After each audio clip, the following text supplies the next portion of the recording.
Hello and a very warm welcome to all of in school Shiksha platform. आप सारे बच्चों का स्कूल शिक्षा के प्लेटफॉर्म पर स्वागत है। भाई सारे बच्चे एक बार देख लीजिए मैम ये क्या नई चीज है। देखो सबसे पहले मैं आपको बता देती हूँ कि ये बहुत कम आपको ये चीजें प्रोवाइड कराई जा सकती है, बहुत कम जगह से ये चीजें प्रोवाइड कराई जा सकती है कि कोई टीचर आपको एक दो पन्ने पे आपको सारा सारांश रख दे। सारांश का मतलब क्या हुआ मैम कि आपको ये बता दें कि ये क्लास 9th का जो है ये प्रीवियस ईयर के ट्रेंड एनालिसिस है। ट्रेंड एनालिसिस आपने हर जगह सुना होगा, ट्रेंड एनालिसिस बहुत इंपॉर्टेंट है। आपको सबसे पहले ट्रेंड एनालिसिस करना चाहिए। ये किसी ने प्रोवाइड किया है? नहीं किया है। क्यों नहीं किया है? क्योंकि बहुत मेहनत लगती है इसको बनाने में।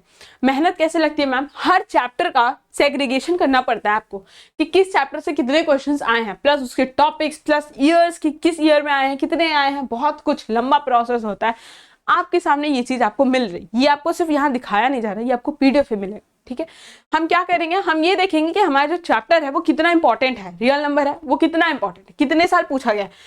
भाई साहब ये तो बहुत पूछा गया है यार, ये तो हर साल पूछा जा रहा है, मतलब इस बार भी आएगा, तो हम रियल नंबर को छोड़ नहीं सकते। ठीक है, तो इस तरीके से हम ट्रेंड एनालिसिस एज्यूम करेंगे। ठीक है, मैं आपको ये बता देती हूँ बस कि देखो कौन से चैप्टर्स हैं वो जिनको हमें छोड़ना ही नहीं है। ठीक है, वैसे तो मैं आपको सब कुछ पढ़ाऊंगी और आपको पढ़ना भी सब कुछ है, लेकिन जिन चैप्टर्स को आपको रिस्क ही नहीं लेना कि मैम मुझे ये छोड़ना है, नहीं समझ में आ रहा पूछो पूछो पूछो, पर छोड़ना नहीं है। ठीक है, तो देख लो रियल नंबर जो है आपका वो बहुत इंपॉर्टेंट है। हर साल इससे क्वेश्चंस पूछे गए हैं। देखो 1 2 3 1 2 6 नंबर तक के क्वेश्चंस क्या है पूछे गए हैं, तो ये आपको इंपॉर्टेंट पढ़ना पड़ेगा। एल्जेब्रिक आइडेंटिटीज आप देखो 3 से 4 नंबर के क्वेश्चंस हर साल आ जाना ना बहुत बड़ी बात होती है। ठीक है, आपको यहाँ लग रहा होगा अरे 3 नंबर का क्वेश्चन ही तो है, क्या बहुत बड़ी बात है, पर एक साल में 3 नंबर का क्वेश्चन एक ही चैप्टर से आना बहुत बड़ी बात है। ठीक है, ठीक है, तो देखो यहाँ पे 3 नंबर के क्वेश्चंस पूछे गए। सबसे हार्ड जो पूछा गया देखो वो 4 नंबर के क्वेश्चंस पूछे गए। ठीक है, डिविजिबिलिटी देखिए आपका बहुत ज्यादा इंपॉर्टेंट नहीं है। ठीक है, तो डिविजिबिलिटी को हम क्या करते हैं, नहीं रखते हैं अपने में। ठीक, पावर एंड एक्सपोनेंट देखिए आपका इंपॉर्टेंट है, हर साल इससे क्वेश्चंस पूछे गए। अप्रॉक्स 2 नंबर के क्वेश्चंस तो पूछ ही लिए। ठीक है, स्क्वायर एंड स्क्वायर रूट देखिए आपका उतना इंपॉर्टेंट नहीं है। क्यूब एंड क्यूब रूट भी आपका देखिए उतना इंपॉर्टेंट नहीं है, एक नंबर के क्वेश्चंस कभी कभी पूछ रहा है। परसेंटेज आपका इंपॉर्टेंट है, परसेंटेज जो है आपका वो इंपॉर्टेंट है। ठीक है, परसेंटेज में देख लीजिए आप 2 नंबर के क्वेश्चन जो है वो पूछ रहा है, 3 नंबर के क्वेश्चन पूछ रहा है, तो आपका ये जो है ये इंपॉर्टेंट है। लीनियर इक्वेशंस इन 2 वेरिएबल आप कह सकते हो, आप इसको थोड़ा ध्यान दे सकते हो क्योंकि ये काफी ईजी है। ठीक है, उस हिसाब से 2 नंबर के क्वेश्चन पूछ ले रहा है। ठीक है, एरिया एंड पैरामीटर काफी ज्यादा इंपॉर्टेंट है, बच्चे इस चीज से भागते भी रहते हैं। देखो 2 नंबर के प्लस 6 नंबर तक के क्वेश्चन पूछा है।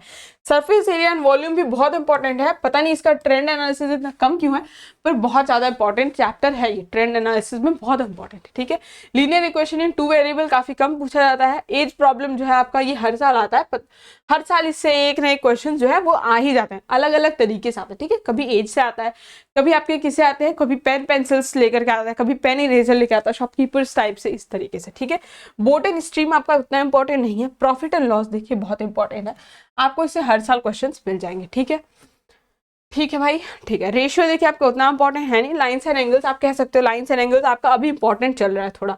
ठीक है, अभी जो है लाइन्स एंड एंगल्स का जो है इंपॉर्टेंस वो बढ़ गया है। ठीक है, SICI आप कह सकते हो, आप इसका फॉर्मूला बेस्ड होता है तो आप इसको सिर्फ फॉर्मूला बेस्ड रख सकते हैं, मतलब आप इसके फॉर्मूलेज अच्छे से याद कर लीजिए, बेसिक्स कॉन्सेप्ट समझ लीजिए। ठीक है, टाइम एंड वर्क आपका इंपॉर्टेंट है, इससे भी क्वेश्चन हर साल आ ही जाते हैं, एक ना एक क्वेश्चन तो आता ही। प्रोबेबिलिटी से भी आपके क्वेश्चन अच्छे खासे आते हैं। स्टैटिस्टिक्स जो है आपका ये टोटल जो है टाइम टेकिंग होता है, टाइम टेकिंग होता है, इसीलिए आई विल सजेस्ट कि आप अपने हिसाब से इसको फॉलो अप कर सकते हो। ठीक है, पाइप एंड सिस्टम्स है वो भी उतना इंपॉर्टेंट नहीं है। कोऑर्डिनेट ज्योमेट्री भी आपका एक एक चैप्टर पूछ लेता है। ठीक है, तो ये छोटा सा आपको वीडियो था ट्रेंड एनालिसिस पे कि आपको ये पता चले कि मैम मेरा कौन सा चैप्टर है जो ज़्यादा इंपॉर्टेंट है, मुझे किस हिसाब से अपनी जो है पढ़ाई को कंप्लीट करना है। ठीक है, तो आपको मैंने ये ट्रेंड एनालिसिस इसीलिए ये बताया है ताकि आपको ये चीज़ पता हो कि हमको किस किस चैप्टर को कितना टाइम देना है। ठीक है, छोटा सा वीडियो है, आपको बहुत ज़्यादा टाइम वेस्ट नहीं होगा, आपको ट्रेंड पता चल जाएगा, आपको क्वेश्चन की इंपॉर्टेंस पता चल जाएगी। ठीक है, चैप्टर इंपॉर्टेंस पता चल जाएगा। आज की वीडियो बस यहीं तक। Thank you so much.